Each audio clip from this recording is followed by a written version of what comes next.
a Ricardo Ravelo, que ya está por aquí. Ricardo, buenas tardes. Hola Julio, buenas tardes. Como siempre, un placer estar aquí en este espacio. Gracias y un saludo también a Víctor y al auditorio que nos está acompañando. Gracias, Ricardo. Víctor Ronquillo, buenas tardes. Hola Julio, ¿cómo estás? Buenas tardes a ti, a Ricardo y al público que nos escucha también. Aquí estamos, Bien. Julio. Debe estar por llegar Guadalupe Correa Cabrera, que es una asistente puntual y siempre activa, así es que en cuanto llegue la incorporaremos. Oye, Víctor, luego veo esta mesa de estos temas, a veces nos ponemos demasiado serios y demasiado solemnes. ¿Tú eres así de serio, Víctor, o cuáles son tus alegrías en la vida? No, mira, la verdad de las cosas que no, yo soy alguien que busca siempre gozar la vida y precisamente la preocupación por dedicarme a estos temas vinculados a la defensa de los derechos humanos, a todo ello, pues es por el ánimo de tratar de cambiar las cosas, ¿no? Pero no todo lo contrario, yo soy alguien que goza mucho la vida y aunque no lo parezca, desde hace como 15 años decidí que todos mis trabajos periodísticos en relación a estos temas tuvieran lo que puede considerarse una lucecita de esperanza, ¿no? Entonces es así y por ahí vamos, Julio, realmente. Sí, gracias, Víctor. Ricardo, luego tú eres aquí el serio, eres muy, muy serio en tus exposiciones y en todo. ¿Así eres siempre o eres medio vacilador y jarocho, Ricardo? No, sí, por supuesto. Lo que pasa es que, bueno, aquí lo trata uno las cosas con cierta solemnidad a veces, ¿no? Y en ocasiones se rompe esa solemnidad y pasamos a lo jocoso, etcétera, depende, ¿no? Pero no, en la vida cotidiana sí me gusta pasarlo bien, divertirme, digamos sanamente, ¿no? Sí. Mis lecturas, escribir, ahora que estoy ocupado, etcétera, pero bueno, hay un poco de todo, hay que ponerle siempre humor a los momentos. Pues sí, así es, Ricardo, gracias. Guadalupe Correa Cabrera, buenas tardes, bienvenida. Muy buenas tardes, Julio. Buenas tardes, Víctor. Buenas tardes, Ricardo. Muy contenta de estar con ustedes, como todos los jueves en la mesa. Buenas tardes. Buenas tardes. Guadalupe, ahorita pasé al confesionario a Víctor y a Ricardo para decirles que luego estamos bien serios y que si así son en la vida normal. Tú no, tú siempre te vemos alegre y muy... ¿Cómo eres tú y cómo tratar estos temas que hablamos que luego son tan duros, tan rudos, tan complicados porque implican pues hechos de la vida cotidiana que implican tragedias con mucha frecuencia? ¿Cómo sobrellevar esto? Decía Víctor Ronquillo que él siempre busca que a pesar de todo dejar un espacio para una lucecita de esperanza. ¿Sí podemos tener esa lucecita de esperanza, Guadalupe? Pues yo creo que eso nos debe mantener, ¿no?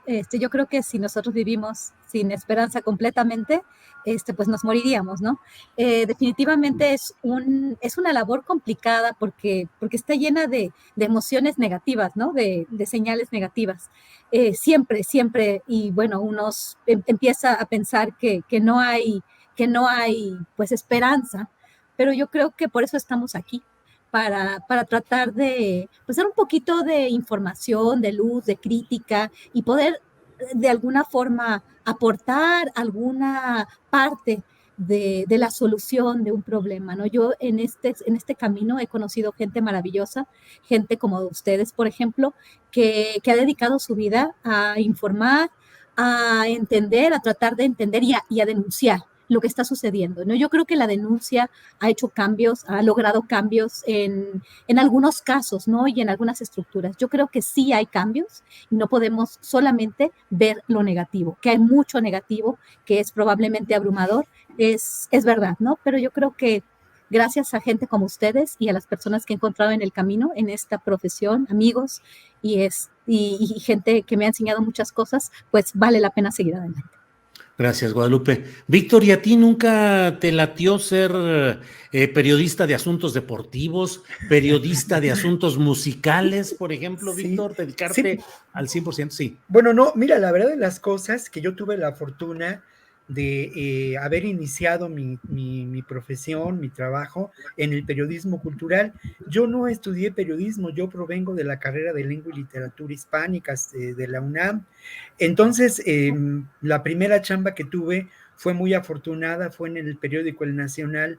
Manuel Blanco, una verdadera figura del periodismo cultural en nuestro país, fue mi maestro, me abrió el espacio y yo tuve la fortuna de hacer un posgrado impresionante, ¿no? En términos de la cultura, de la música.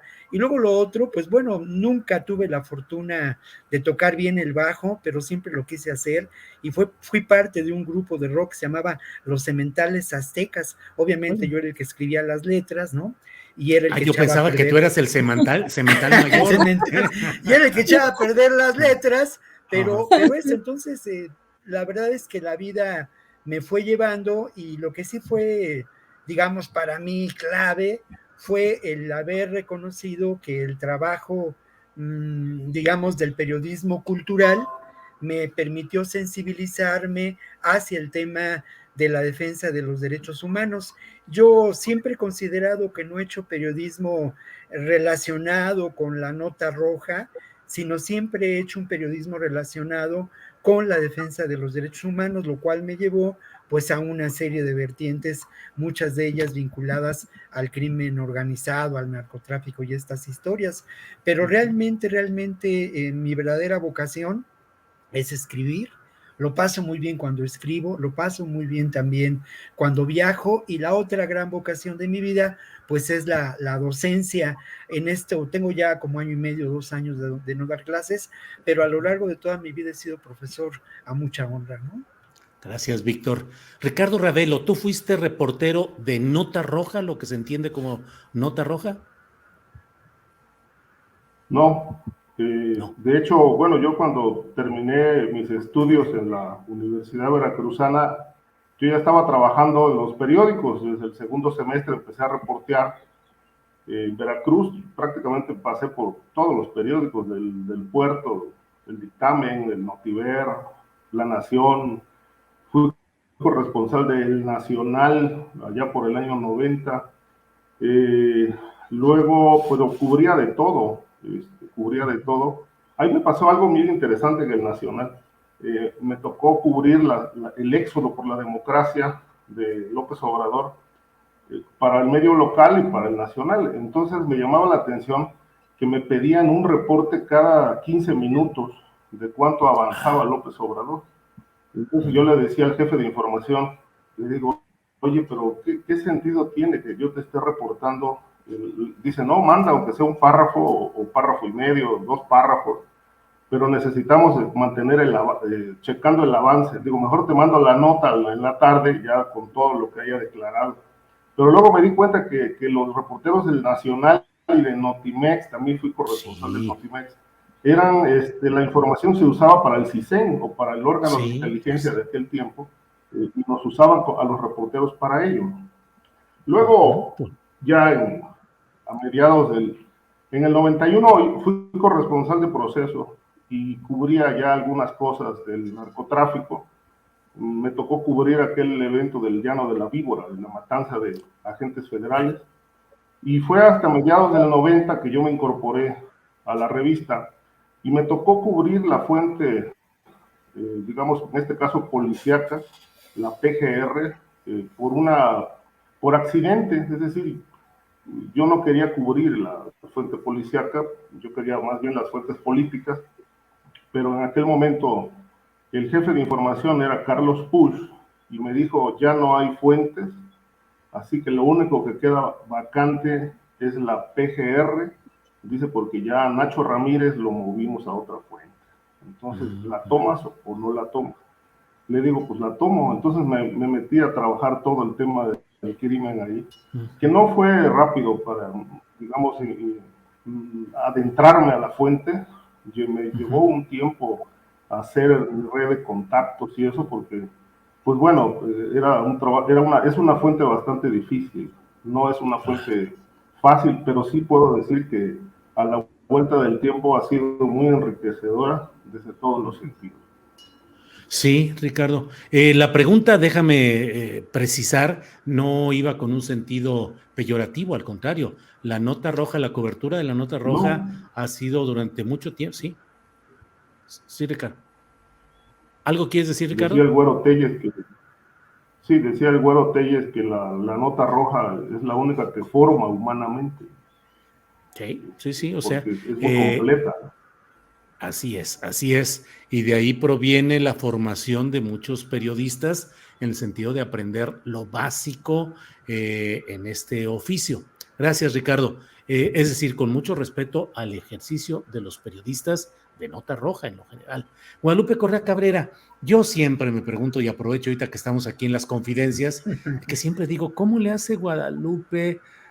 Una mujer tan distinguida, tan guapa, con tanta presencia, para andar metida, Guadalupe, en esas giras que haces donde vas y te metes a Tamaulipas, donde yo no sé, Ricardo y Víctor, qué opinen, pero yo sí le pienso para ir a meterme a Tamaulipas, sí le pienso para ir a meterme a Sinaloa, te veo luego viajando hacia el sur, y digo, ¿cómo le hará y cómo le irá a Guadalupe? ¿Qué sucede en todos esos casos, Guadalupe? Ay, Julio, pues muchas gracias por la pregunta. A mí verdaderamente me gusta mucho lo que hago. Y bueno, yo por azares del destino, yo estudié ciencias políticas en Nueva York y por azares del destino mi primer trabajo académico fue en la ciudad de Brownsville, en Texas. Y era una situación complicada porque la ciudad no es una ciudad amistosa, no es una ciudad bonita, digamos, es una ciudad hermosa, yo la quiero ahorita mucho, pero era difícil. Y en ese momento yo llegué en 2009 y empezaban las cosas a ponerse muy tensas del otro lado de la frontera. Y en el año 2010 se dio o se desató lo que algunos conocen como la guerra por Tamaulipas, cuando los Zetas y el cártel del Golfo, que trabajaban juntos pero ya no revueltos, se entra en una confrontación muy, muy violenta. En ese momento yo daba clases, no entendía muy bien las dinámicas y daba clases en un estado, bueno, complicado, que es el estado de Texas y en el sur de Texas, que es la parte más pobre de los Estados Unidos. Y yo no tenía mucho entendimiento realmente del riesgo, ¿no? Que conllevaba tratar de entender lo que pasaba en el otro lado, y empezaron a suceder muchas cosas que a mí me sembraron me interesó entender estas cuestiones, ¿no? Y bueno, pues sin tener el conocimiento del riesgo en realidad, pues, y tratando de ver qué es lo que estaba sucediendo, porque alumnos míos secuestraban a sus familias, contaban muchas cosas las personas que vivían ahí, escuchábamos balazos, los balazos llegaron al otro lado del río donde yo estaba en mi universidad, y tenía esa inquietud, ¿no? Y empecé a tratar de entender qué pasaba con estos grupos, ¿no? El grupo de los Zetas. A nivel familiar también vivimos una experiencia muy complicada. Mi familia en Michoacán, también derivada de amenazas del grupo de los Zetas, antes de que la familia michoacana realmente pues se apropiara de los espacios que estaban pues realmente por los Zetas, que estaban controlados por los Zetas, ¿no? Entonces fue una cuestión familiar, de interés, y fue una cuestión pues ya más profesional.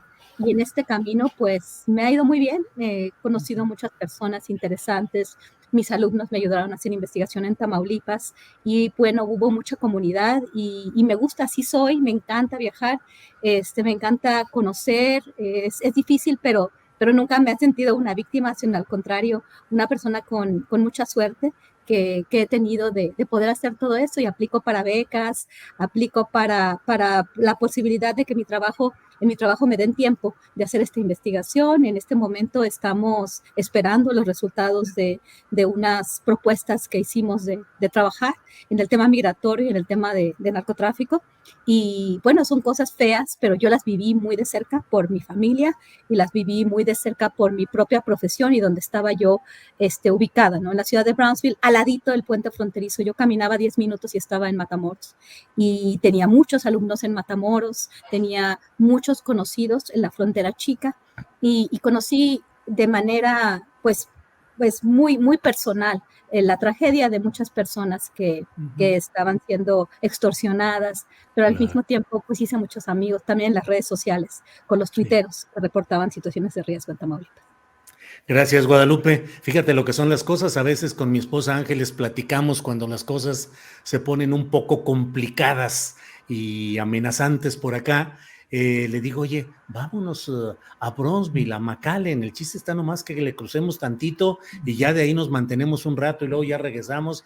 Y a Ángeles siempre le da mucha risa que yo le digo, a Bronzeville, a McAllen, vámonos, nomás le cruzamos y ahí ya ya estamos un poquito menos expuestos. Pero bueno, pues Víctor Ronquillo, por favor, mete orden en esta mesa, que ya estamos aquí en las confidencias y tenemos Está muy bien. que seguir adelante con los temas para los cuales nuestra audiencia está interesada.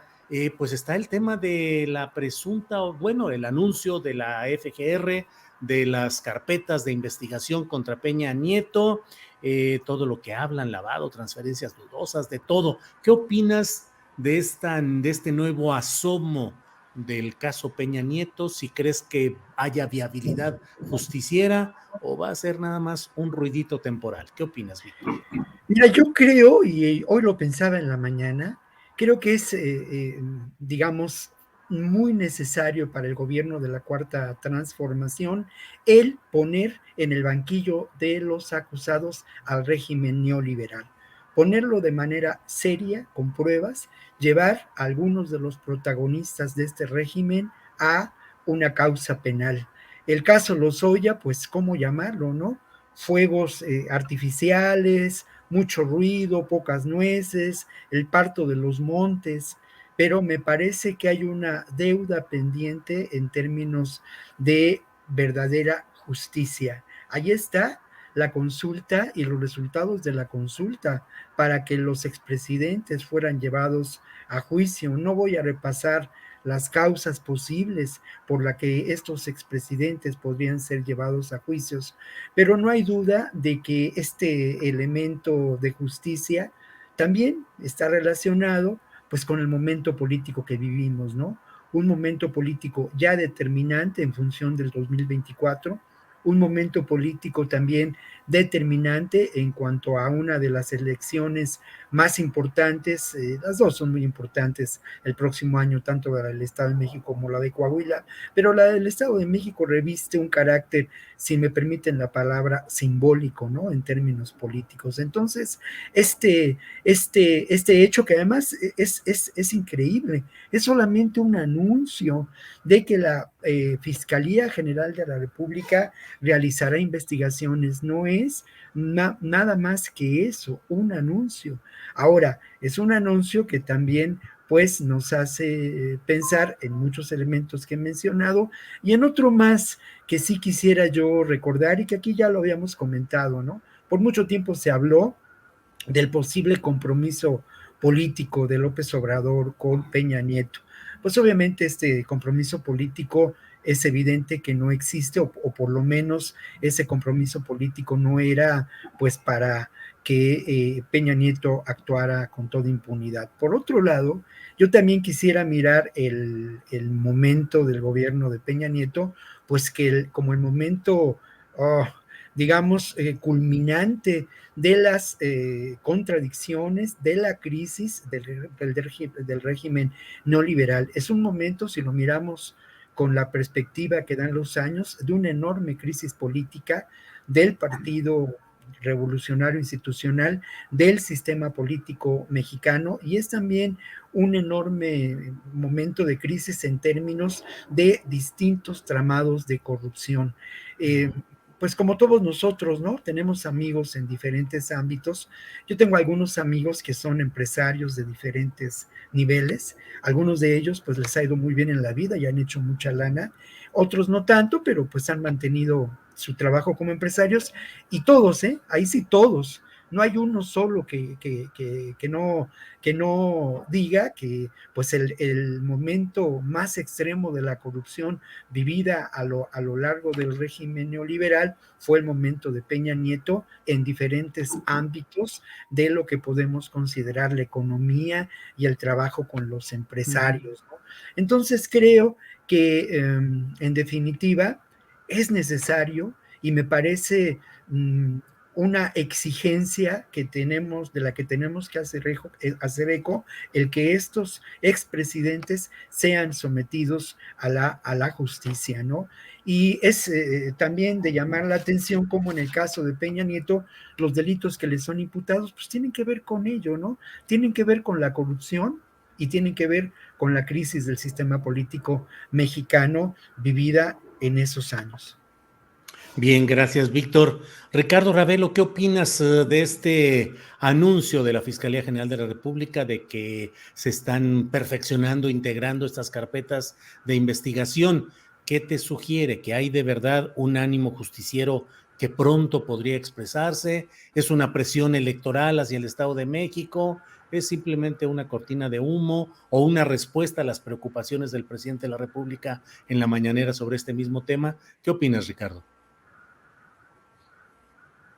Mira, Julio, sobre esto, a mí me parece que es una farsa más de la 4T y nuevamente llama la atención que la Fiscalía General de la República sea el instrumento el ariete para reventar asuntos aparentemente de corrupción o criminales, pero que tienen que ver en estricto sentido con la política.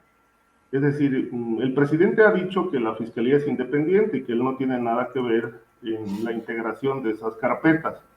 Pero a mí me parece que el presidente miente. Es decir, la PGR está muy bien alineada con los asuntos políticos del régimen. Ahí está el caso de Cabeza de Vaca, está el caso Lozoya, y ahora obviamente, bueno, cuando se avecina quizá una de las elecciones más importantes, más polémicas, que es enterrar al PRI ganándole el Estado de México, pues me parece que un factor que va a influir mucho para que Morena se quede con el Estado es amarrarle las manos a quienes puedan meterlas, ¿no?, en esa elección, y sin duda uno de los personajes que debe estar muy interesado en que el PRI mantenga el poder allí, pues es Enrique Peña Nieto. Hay que recordar que ya se llevó a cabo una consulta ciudadana para enjuiciar o no a los expresidentes, y dicen que los resultados determinaron que que la votación no alcanzó para que fuera vinculante. De tal manera que no hubo investigaciones ni se enderezaron pesquisas en contra de los exmandatarios. Sin embargo, ahora me parece que es un amago, ¿no? Es un mensaje a Peña Nieto: saca las manos o no intentes meterlas. Y nuevamente, como lo dije al principio del comentario, llama la atención que el papel de Gers Manero en los asuntos políticos pues es bastante eficaz, porque les ha dado muy buenos resultados. No así en el combate a la corrupción, que sigue siendo parte de la demagogia de este régimen. Y sin embargo, bueno, si se trata de temas políticos, pues ahí está la unidad de inteligencia financiera, ahí está la fiscalía, integran carpetas y luego pues terminan desechando los asuntos, como pasó con el caso Cabeza de Vaca, que hasta hoy pues no sabemos cuál será su destino legal, si pisará la cárcel o finalmente terminó negociando la entrega del Estado. Entonces yo creo que esto se inscribe en el tema, es un tema más político que realmente de combate a la corrupción, porque si trataran de realmente limpiar todos los antecedentes oscuros de lo que llaman el neoliberalismo, pues ya estuvieran investigando a Carlos Salinas y al resto de los expresidentes, ¿no? Pero es muy obvio, ¿no?, que el punto se llama Estado de México y que hay que amarrarle las manos a uno de los personajes que, bueno, pues tiene muchos controles ahí, fue gobernador, ahí construyó su carrera política, y obviamente pues se pone en riesgo la continuidad del PRI, por lo menos en su estado su bastión más importante, con el grupo Atlacomulco. De tal manera que, bueno, es parte del juego político. No les concedo ninguna credibilidad al presidente ni a nadie en el sentido de que esto sea de veras. Bien, Ricardo, gracias. Guadalupe Correa, farsa de la 4T, treta electoral rumbo al Estado de México o un augural mensaje de que habrá justicia en el caso de Peña Nieto. ¿Qué opinas, Guadalupe? Pues atendiendo al desarrollo de los eventos en el país, al papel de la Fiscalía General de la República y pues a los eventos políticos, como bien lo dice Ricardo, pues podría yo pensar que esto también tiene tintes políticos, que definitivamente esto ayuda a calmar algunos ánimos de, obviamente, la base de apoyo de la 4T en particular es también importante, ¿no? Que tanto sea realmente una mera simulación, pues lo vamos a ver, pero hasta hoy no hemos visto absolutamente nada de relevancia. Por ejemplo, con relación al tema de Lozoya, el exdirector de Petróleos Mexicanos permitió una serie de abusos, toda la aprobación de la reforma energética, el tema de los comisionados de los organismos autónomos, los grandes sueldos que se han ido, pues en las mañaneras se han ido abriendo, ¿no? Toda esta información del tema de Lozoya, de las personas que estuvieron con él, y resulta al final que solamente él y su mamá, los que están, y además de todo, hace algunos días, aparentemente el señor pues fue obligado a denunciar a otros del PRI y del PAN, ¿no? En estas declaraciones que aparentemente con sus abogados, con su padre, se pactaron con la Fiscalía General de la República, ¿no? Hasta entonces el señor fue obligado a denunciar a otros, ¿no? Eso me parece una tomada de pelo. Me ha parecido una tomada de pelo todo el asunto de Petróleos Mexicanos. ¿Por qué no me va a parecer una tomada de pelo estas 3 carpetas de investigación que, como bien dijeron mis colegas, apenas se abren? No estamos hablando de investigaciones ya fuertes que van a llevar a un juicio, ¿no? Se abren 3 carpetas de investigación por delitos electorales, patrimoniales, lavado de dinero, transferencias internacionales ilegales y enriquecimiento ilícito. Y también supuestamente entre todas estas hay el involucramiento de la constructora española OHL. Esto ya lo hemos dicho, ya hemos vinculado a varios también, ya ha vinculado la prensa a varios servidores públicos que operaron durante ese sexenio. Las personas quieren ver sangre. El nombre de Enrique Peña Nieto es un nombre importante. Entonces, ¿qué es lo que se está haciendo? Poner el dedo a un gobernador o a un presidente cuando no se va a hacer nada, o al expresidente de Petróleos Mexicanos, que a veces hasta la gente dice, ¿seguirá en la cárcel? ¿Cuáles habrán sido los acuerdos? O sea, realmente, ¿qué es lo que se está buscando con esto, no? O sea, pareciera ser que todo esto que ya se conoció de la cuestión de la constructora española OHL, una concesión que se dio durante su administración como gobernador del Estado de México, aquí sí nos pone a pensar, ¿no? ¿Qué es lo que se quiere hacer? Se quiere mandar una señal, ok, si tú no me dejas que yo avance en este estado electoralmente, entonces puedo irme contra ti. No lo sé, se da a especulaciones, pero en realidad esto es muy poco. Lo que pasó durante el sexenio de Enrique Peña Nieto, el enriquecimiento ilícito no solamente del presidente, sino de muchos de sus allegados, estos sueldos impresionantes, la aprobación de la reforma energética, los contratos leoninos, solamente en el sector eléctrico, además de todos los latrocinios, pues nos dan realmente, ¿qué queremos? Que la gente aplaude y que diga, ya ven, no había un pacto entre el presidente y Enrique Peña Nieto, pero estas cuestiones son simplemente simbólicas, ¿no? ¿Cuándo realmente se va a hacer justicia? Y todas estas personas que se beneficiaron, a las empresas que beneficiaron, lo que hicieron avanzar los intereses empresariales y ahorita están de consultores, pues realmente no estamos haciendo nada. ¿Dónde están, por ejemplo, los más allegados a Emilio Lozoya Austin? Sus amigotes que estaban ahí, que se iban a grandes comidas, que se beneficiaban de todos estos arreglos que se hacían desde las oficinas centrales de Petróleos Mexicanos. No sabemos, ya se borró la investigación. Entonces, realmente yo no tengo ningún elemento para pensar que esta es una investigación que va a llegar a alguna parte, ¿no? Entonces, en este sentido, estoy un poco más del lado de Ricardo, en el sentido de que, bueno, qué bueno que se está haciendo esto, pero en realidad vamos a hacer algo, pues no lo creo. Vamos a ver qué sucede y, bueno, el tiempo le dará la razón o no al gobierno de la Cuarta Transformación en el tema de procuración de justicia y combate a la corrupción. Gracias, Guadalupe.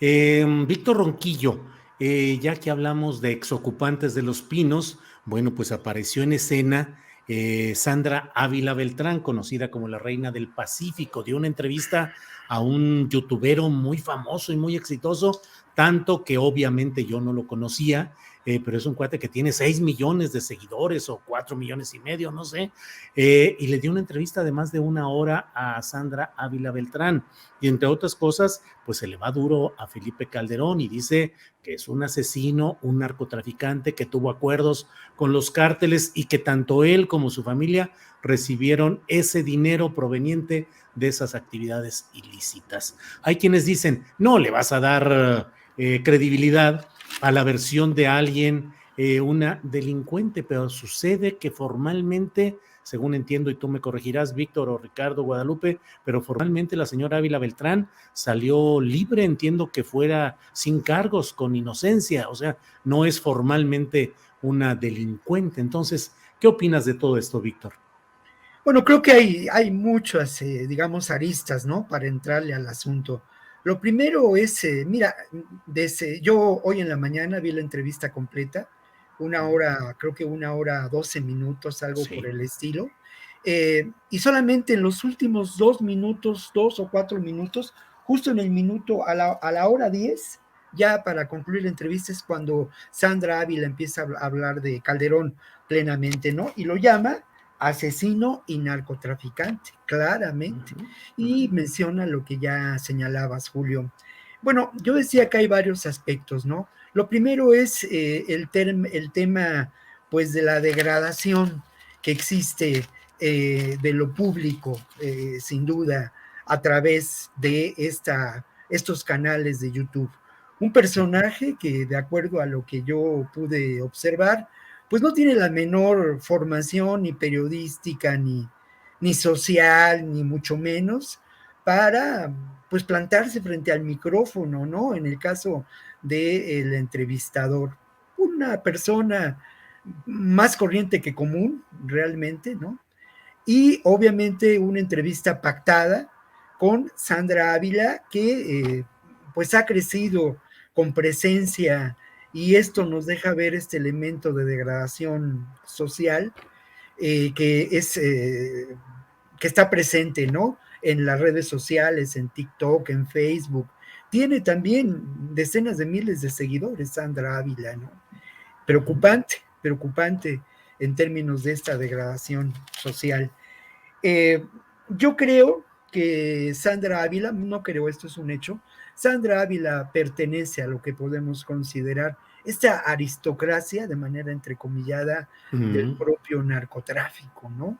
Hay por ahí un libro que publiqué hace algunos años que habla de Sandra Ávila y otras mujeres vinculadas al narcotráfico, y son pequeños relatos a partir de elementos testimoniales, periodísticos, de quiénes son estas mujeres, ¿no? La frivolidad, las limitaciones en cuanto, pues, a una visión de la realidad social, el sentido común, la expresión más grosera de lo que podemos considerar una posición femenina, ¿no? Acompañan a Sandra Ávila, ¿no? En estas declaraciones. La entrevista en sí misma me parece que es un documento interesante, ¿no? De este proceso de, ¿cómo llamarlo?, de entronización de las ideas del sentido común y la vacuidad intelectual, ¿no? Que se da en las redes sociales a cambio del ejercicio periodístico, ¿no? ¿De qué se habla en la entrevista y de qué se habló? Pues de cremas, de posiciones que parecen provenientes de programas acuñados hace mucho tiempo y creados, como el programa de Patti Chapoy o el programa otro de Radio Fórmula, que ahora se me escapa el nombre, de la reina de la radio, ¿no? En donde pues personajes ligados al espectáculo hablan de su visión de la vida, por demás una visión deplorable, ¿no? Claro. ¿Qué rescato yo de interés de estas declaraciones en el caso de Sandra Ávila? Algo que es muy interesante, cómo se refiere a toda la mitología Netflix, ¿no? Dice que no hay nada cierto, que todo es mentira. ¿Y cómo se refiere, por ejemplo? Esto es muy, muy interesante, porque Yo considero que precisamente la mitología del narcotráfico y las historias del narco se cantan muy bien en toda esta, que es otra parafernalia y otra épica, ¿no? Que es la música de banda y todo esto, ¿no? El Entonces, narcocorrido. el narcocorrido, y precisamente yo tuve ocasión de entrevistar en Tijuana, a los Tucanes de Tijuana, y hablábamos de una canción que es La Fiesta en la Sierra, ¿no? En esa entrevista. Entonces ellos me contaban que precisamente esa canción pues había sido escrita por encargo de uno de los grandes jefes del narco, ¿no? Y Sandra Ávila refiere, pues bueno, que seguramente alguno de sus parientes, ella es sobrina de Miguel Ángel Félix Gallardo, por ejemplo, pues dio esa gran fiesta donde se reunieron no solamente los grandes capos del narcotráfico, sino muchas figuras políticas. Y Sandra Ávila dice en esa entrevista que es cierto lo que cuentan y lo que cantan los Tucanes de Tijuana en esa fiesta, ¿no? Claro. Creo que eso, y bueno, lo otro, mira, creo que el libro, un libro publicado por Planeta hace algunos años, da cuenta de eso, ¿no? Yo a lo largo de mi ejercicio de reportero, cuando viajaba mucho y recorría distintos estados y distintas instancias de la realidad, pues eso, de los bajos fondos, pues tuve ocasión de conversar con muchas mujeres. Lo mejor del libro no es la biografía de Sandra Ávila, que se narra en unas cuantas páginas, sino son las historias de las mujeres que encontré, por ejemplo, en la cárcel de Ciudad Juárez, las famosas mulas del narcotráfico. Sí. Historias terribles, historias muy dolorosas. Claro. Gracias, Víctor. Ricardo, antes de ir a tu turno, déjame comentar la letra de esta canción, Fiesta en la Sierra de los Tucanes de Tijuana. Dice, la fiesta estaba en su punto y la banda retumbaba. Ya no esperaban a nadie, todos en la fiesta estaban. Cuando se escuchó un zumbido y un boludo aterrizaba. El señor les dio la orden de que nadie disparara. Se baja una bella dama con cuerno y con calvo plagiada. De inmediato el festejado supo de quién se trataba. Era la famosa reina del Pacífico y sus playas. Pieza grande del negocio, una dama muy pesada. Ricardo Ravelo, ¿qué opinas de estas palabras de la llamada reina del Pacífico respecto a Felipe Calderón y estas historias que, como bien dice Víctor, no solo son las historias contadas en Netflix o en los narcocorridos, sino en una realidad más compleja? Ricardo, por favor. Sí, mira, hace poco más de un mes, más o menos, en una mañanera, el presidente Andrés Manuel López Obrador dijo, al abordar el caso García Luna, que pues habían revisado el expediente o parte del expediente y que él consideraba que García Luna no había actuado solo, es decir, que realmente tuvo el apoyo o la complicidad de Calderón en toda esta confabulación con el cártel de Sinaloa. También dijo algo así como, bueno, las maletas de dinero llegaban a Los Pinos. A lo que Calderón luego respondió, bueno, el dinero llega también le llega a otro presidente o le llega a otro presidente. Entonces, sin menospreciar este antecedente, llama mucho la atención que ahora aparezca un señalamiento de un personaje que no es menor, que es Sandra Ávila Beltrán, una mujer que conoce muy bien las entrañas del crimen organizado. Por lo menos yo tuve la oportunidad de platicar con ella hace tiempo y tenía muchísima información leí sus declaraciones, también leí el libro de Chere sobre la reina del Pacífico, muchos detalles de la vida que vivió al lado de los grandes capos. Me parece algo interesante este señalamiento porque si realmente van a investigar a Calderón o las autoridades estadounidenses tienen interés, o las mexicanas tienen interés en averiguar realmente si Calderón participó o no directamente en las negociaciones con el cártel de Sinaloa, pues me parece que ahí tienen ya una acusación, un señalamiento.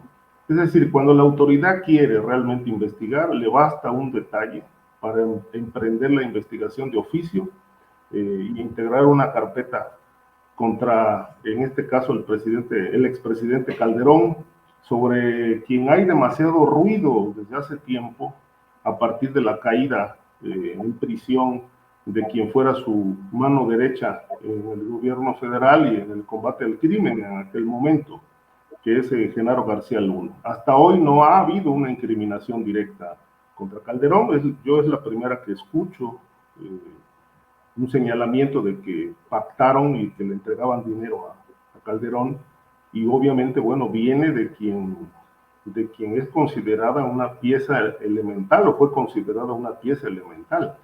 Si lo dice, es porque algo sabe, y quizás sepa más. No descarto, y esto a lo mejor es una mera inferencia, que Sandra Ávila pueda ser un testigo importante de cargo para incriminar a Felipe Calderón. ¡Sas!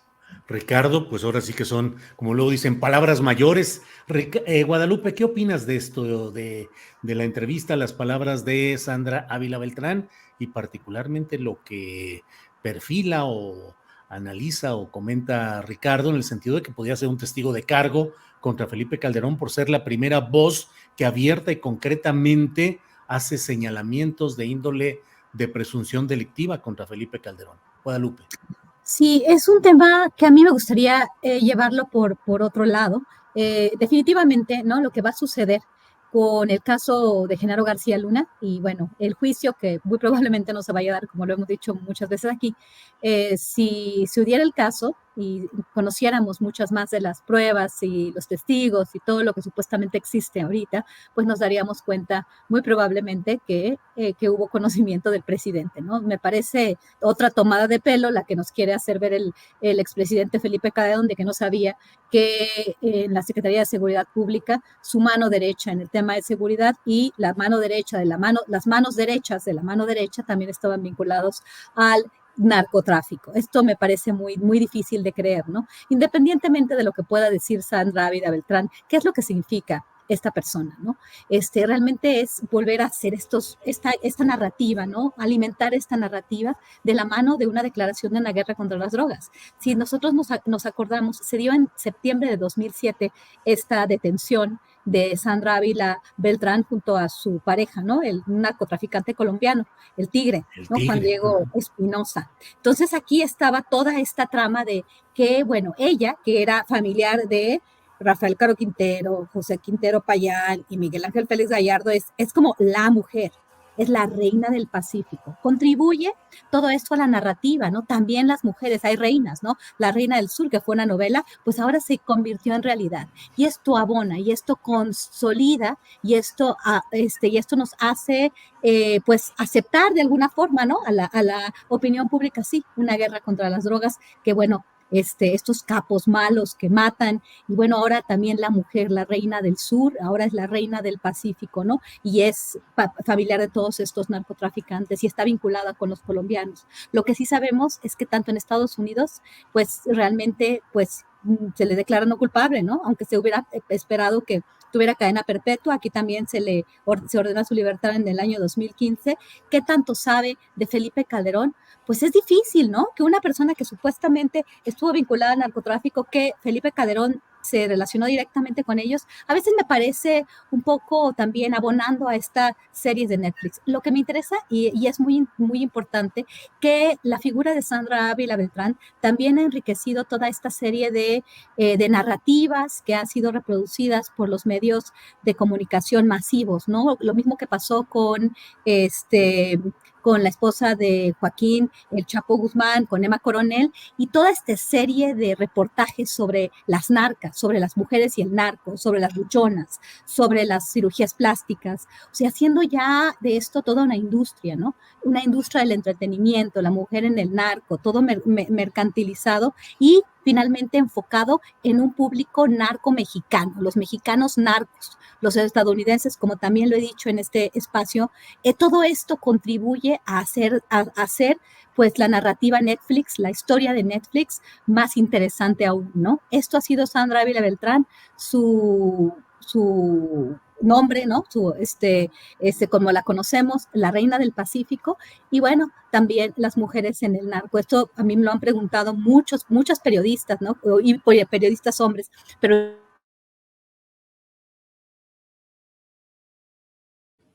ahí está, a ver. Mujeres.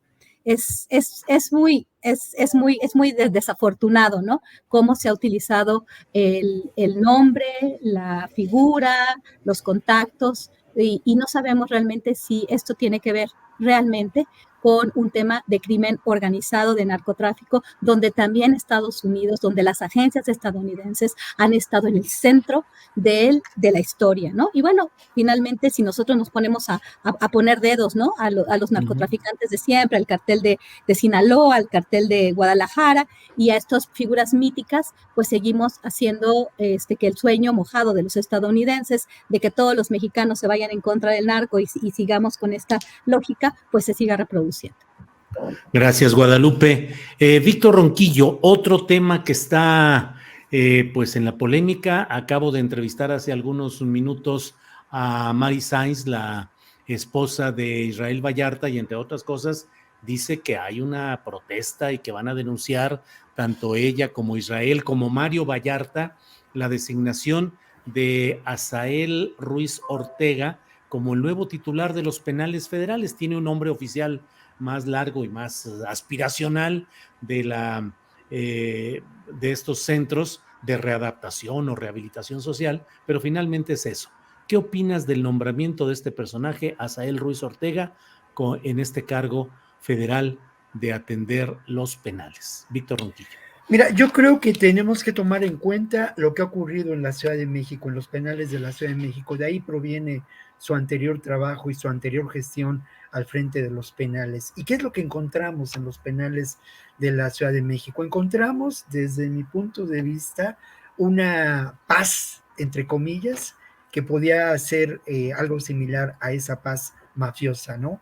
Una paz donde desde hace tiempo no encontramos hechos lamentables como grandes motines, no encontramos hechos lamentables, salvo alguna excepción de violencia, no encontramos homicidios, pero lo que ocurre detrás de esta paz, pues es la realidad del dominio de grupos criminales dentro de estos penales, ¿no? Grupos criminales ligados, asociados con grupos de enorme poder criminal dentro y fuera de los penales. Lo que se da en la Ciudad de México en los penales, más allá de las suposiciones que estoy haciendo y que tienen que ver con la inferencia de algunos datos, hay, digamos, estudios puntuales al respecto, ¿no? El CIDE, en una investigación realizada hace algunos meses, documentó lo que pasaba, ¿no? El 80% de las familias eran extorsionadas, las familias que llevaban alimento a sus familiares recluidos, con el propósito de alimentarlos, así de sencillo. Hay que tomar en cuenta que las condiciones en los penales de la Ciudad de México pues son de enorme saturación. Otro elemento, pues es el cómo esta presencia criminal y cómo el tráfico de drogas al interior se ha mantenido. Es difícil saber hasta dónde va el negocio, ¿no? Todo esto es como el antecedente de lo que me parece puede ocurrir en los penales federales, que desde hace mucho tiempo se dice que son como bombas siempre a punto de estallar, bombas de tiempo, ¿no? Creo que lamentablemente se privará este orden entrecomillado para una realidad que ha sido denunciada por la Comisión Nacional de Derechos Humanos en diferentes informes de una situación de enorme gravedad en términos a la pues persistencia, ¿no? del tráfico de drogas, la persistencia de grupos criminales que participan en el gobierno de los propios penales y de una violencia que está de alguna manera latente en estos lugares, ¿no? Yo creo que ha habido, digamos, otro de las áreas que no se ha atendido en un proyecto de transformación en el ámbito de la procuración de la justicia en este país por el gobierno de la Cuarta Transformación, es precisamente esa atención a los penales, ¿no? En donde existen muchos grupos de poder fáctico y en donde lamentablemente quienes sufren las consecuencias de la existencia de estos grupos de poder fáctico y una extendida corrupción, pues son los familiares de las personas que están recluidas y obviamente estas personas que están recluidas que ven violentadas un día sí y otro también sus derechos humanos. Gracias, Víctor Ronquillo. Ricardo Ravelo, tu opinión sobre esta designación de Asael Ruiz Ortega al frente como comisionado de lo que oficialmente se llama Órgano Administrativo Desconcentrado, Prevención y Readaptación Social. Es un nombramiento directo del presidente de la República, según se dijo, ejecutado o puesto a funcionar ayer por el secretario de Gobernación en presencia de la secretaria de Protección y Seguridad Ciudadana. ¿Qué opinas de este nombramiento y qué se puede perfilar o qué se puede suponer que haga ahora como responsable de los penales federales, Ricardo? Mira, Julio, yo creo que pese a sus antecedentes, este personaje, Asael Ruiz, pues la idea de su nombramiento, el objetivo es pues, poner orden en los penales. Siempre se ha dicho, y coincido con lo que menciona Víctor, que los penales federales son bombas de tiempo, ¿no? Hay casos, muchos casos y misterios. A mí me tocó trabajar un asunto hace años en el penal de La Palma con tantos muertos que hubo y gente que se moría allí por falta de atención, cuando mataron a un miembro del crimen organizado que era gente del Chapo adentro de la cárcel, en fin. Mira, el personaje Asael Ruiz tiene buenas credenciales, ha sido reconocido, tiene muy buen antecedente, salvo lo que ocurrió en enero del 2020, cuando se fugaron 3 miembros del cártel de Sinaloa de un reclusorio de la Ciudad de México. En aquella triada de miembros que se fugaron cuando él era subsecretario del sistema penitenciario de la Ciudad de México, estaba Félix Beltrán, un personaje conocido como el Vic, a quien las autoridades federales identificaron como operador financiero de los hijos del Chapo. Estos personajes ya no fueron localizados, hasta ahora no han sido localizados. Pero recuerdo que en aquel momento Asael Ruiz dijo que no tenía ninguna duda de que los reos contaron con apoyo de personal del interior de las cárceles para fugarse.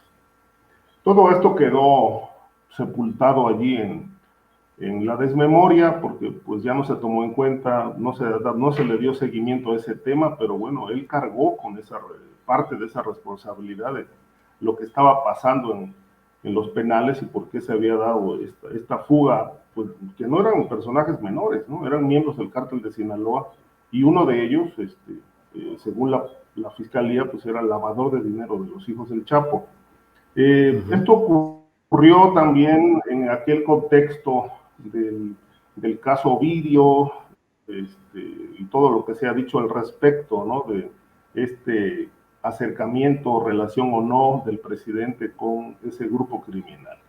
Pero bueno, entiendo que ahora esta misión que le encomiendan, pues es para poner orden, ¿no? Porque sigue habiendo muchísima corrupción en los penales, ¿no? Hay sobrepoblación, por supuesto ahí quien no tiene dinero, pues no la pasa nada bien. Está el caso ahora muy sonado del abogado Alcocer, que asesinó a su esposa en un restaurante de la Colonia del Valle, a quien ya pues por allí denunciaron que tiene una suite de 5 estrellas adentro del reclusorio norte.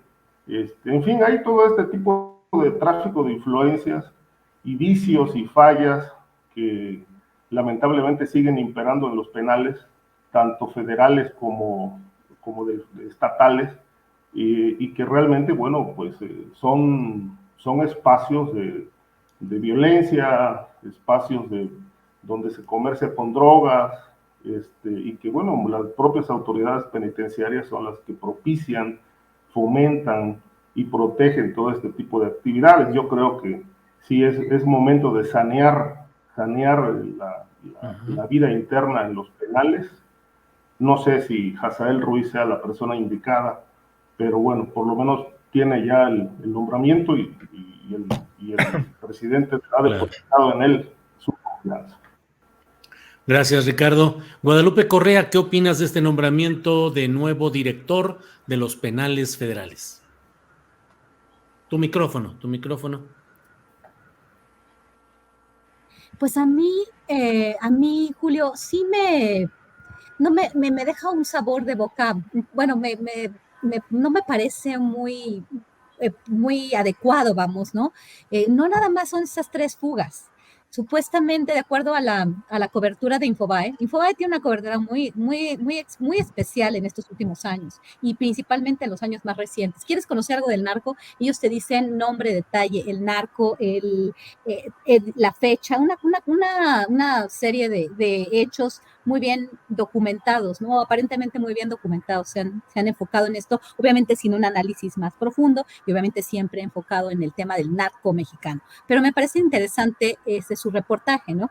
Cuando Hazael Ruiz Ortega fue el titular de la Subsecretaría del Sistema Penitenciario de la Ciudad de México desde 2008, se le relaciona con al menos, de acuerdo al reportaje de Infobae, con al menos 13 fugas. Y un periodo que no nada más son las fugas, un periodo en el cual se dieron muchísimos, y como sabemos, no solamente esto pasa en la Ciudad de México, esto pasa a nivel nacional, no solamente pasa con los eferesos, también pasa con los penales a nivel local. O sea, realmente tenemos un problema del sistema penitenciario mexicano a todos los niveles. Entonces, se relaciona con bastantes hechos que tienen que ver con extorsiones, fuga de reos, como dije antes, personas que se dedican al secuestro o a la extorsión dentro de los penales, que lo sabemos, todos hemos estado sujetos a una extorsión telefónica que muy probablemente viene de algún penal en el país, ¿no? Muy probablemente los que estamos aquí de la Ciudad de México, ¿no? Porque yo no sé cómo le hacen, pero hay una corrupción que también está vinculado a los servicios. Sabemos lo que sucedió con García Luna y Felipe Calderón, lo que pasó con las concesiones a empresas privadas para el manejo de los penales. Pero este señor, sí tiene experiencia, obviamente tiene experiencia en el manejo del sistema penitenciario, pero realmente pues por lo menos este tipo de reportajes donde van mencionando, ¿no? Lo que ha pasado, las fugas, por ejemplo, de una persona vinculada al Mayo Zambada, también otra persona que está vinculada al Chapo Guzmán, creo que era su consuegro, si no mal recuerdo, el consuegro del Chapo Guzmán durante este periodo. Entonces, lo que pasó, y entonces se le premia para seguirlo, para que ahora sea el titular a nivel federal de los penales, cuando durante su mandato, ¿no? Como subsecretario del Sistema Penitenciario de la Ciudad de México, se dieron tantos problemas, pues a mí sí no me provoca mucha confianza, ¿no? Ya aprendió, sabe cómo se manejan las cosas o sabe cómo hacer y cómo dejar pasar. Y esto es lo que me preocupa, ¿no? Si pudiéramos tener un hombre distinto, ¿no? Que haya tenido más logros, una persona de hierro en una cuestión tan complicada, sí, la tarea es mejorar este sistema, pero no creo que sea la persona indicada, o por lo menos me parece una persona bastante con credenciales dudosas, ¿no? Quién sabe, vamos a ver cuál va a ser el papel, pero definitivamente tenemos que hacer una limpia completa en el sistema penitenciario, revisar las estructuras, revisar las concesiones, porque esto es una verdadera, esta es la punta del iceberg, lo que vemos, ¿no? Las fugas, pero tenemos una cloaca enorme en una institución tan fundamental, ¿no? El sistema penitenciario, que es la última cadena de la procuración de la justicia en México, que como todas las demás partes de la cadena, pues tiene muchísimas limitaciones, ¿no? Eso puedo decir del nombramiento de José Luis Ortega como titular de los penales a nivel federal, ¿no? Del órgano administrativo desconcentrado de prevención y de adaptación social.